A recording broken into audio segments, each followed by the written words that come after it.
குஜராத்தில் தொடர்ந்து 3வது முறையாக நரேந்திர மோடி தலைமையிலான பாரதிய ஜனதா வெற்றி பெற்று ஆட்சி அமைக்கிறது. குஜராத்தில் இன்று காலை வாக்கு எண்ணிக்கை தொடங்கியது முதலே பாரதிய ஜனதா கட்சி முன்னிலை வகித்து வந்தது. மொத்தம் உள்ள 182 தொகுதிகளில் பெரும்பாலான முடிவுகள் தற்போது அறிவிக்கப்பட்டுள்ளன. பாரதிய ஜனதா 116 தொகுதிகளிலும் காங்கிரஸ் 60 தொகுதிகளிலும் வெற்றி பெற்றுள்ளன. பாரதிய ஜனதாவில் இருந்து விலகி குஜராத் பரிவர்த்தன் என்ற புதிய கட்சியை துவக்கிய கேசுபாய் பட்டேல் கட்சி பெரும் பின்னடைவை சந்தித்துள்ளது.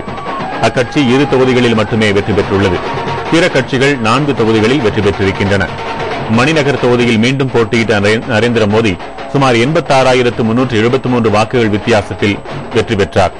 அவரை எதிர்த்து காங்கிரஸ் சார்பில் போட்டியிட்ட IPS முன்னாள் அதிகாரியின் மனைவி ஸ்வேதா பட் தோல்வியை தழுவினார்.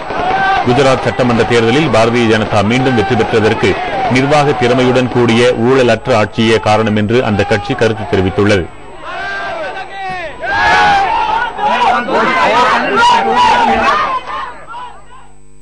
குஜராத்தில் பாரதிய ஜனதா கட்சி ஆட்சியை பிடித்துள்ளதை அடுத்து அந்த கட்சியின் தொண்டர்கள் கொண்டாட்டங்களில் ஈடுபட்டுள்ளனர்.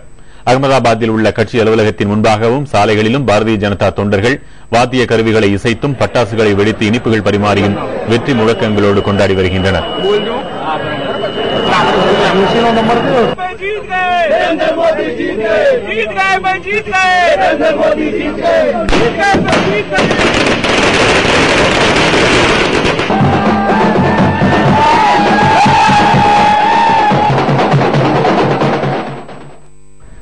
வளர்ச்சி திட்டங்களை அமல்படுத்தியதுடன் தேர்தல் வாக்குறுதிகளை நிறைவேற்றியதாலேயே குஜராத்தில் பாரதிய ஜனதா கட்சி மீண்டும் ஆட்சியை பிடித்திருக்கிறது என்று அக்கட்சியின் செய்தி தொடர்பாளர் நிர்மலா சீதாராமன் தெரிவித்தார். தேர்தல் தோல்வியை ஏற்றுக்கொள்ளும் பக்குவம் காங்கிரஸ் கட்சிக்கு இல்லை என்றும் அவர் கூறியிருக்கிறார். 5வது முறையாக காங்கிரஸை குஜராத் மக்கள் ஏற்கவில்லை. காங்கிரஸ் 5 தரமா தோத்துட்டு வராங்க.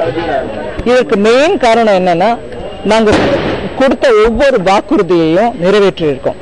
ஒவ்வொரு மேனிபெஸ்டோலையும் சொன்ன ஒவ்வொரு பாயிண்ட்டையும் கூட நிறைவேற்றி காமிச்சிருக்காங்க கவர்மெண்ட்ல.